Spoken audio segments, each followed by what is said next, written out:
El corredor mediterráneo ha sido el tema central en la reunión del presidente de la Generalitat, Alberto Fabra, con sus homólogos Artur Mas, presidente de la Generalitat de Cataluña, y Ramón Luis Valcarce, presidente de la región de Murcia.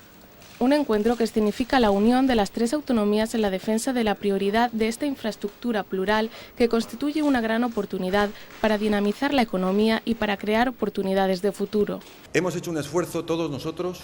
para anteponer precisamente esa necesidad conjunta. Y más allá de la defensa legítima de nuestros territorios, ponemos en común lo que es una gran infraestructura al servicio de todos, al servicio de todos los europeos y al servicio del futuro de miles y miles de empresas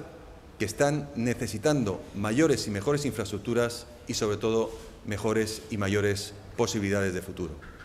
El jefe del Consejo ha asegurado que el corredor mediterráneo es un punto de encuentro para que Europa salga de la crisis.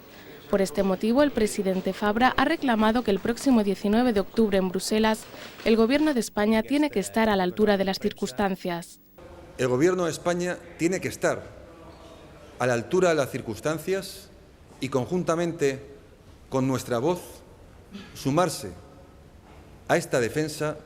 y hacer que desde Europa solo se escuche la voz del futuro, la voz de los que queremos ofrecer una infraestructura para el bien de todos los españoles y también de los europeos. La Comunidad Valenciana, Murcia, Baleares y Cataluña van a seguir cooperando para que el corredor mediterráneo sea un proyecto prioritario y de este modo se convierta en la puerta sur de Europa.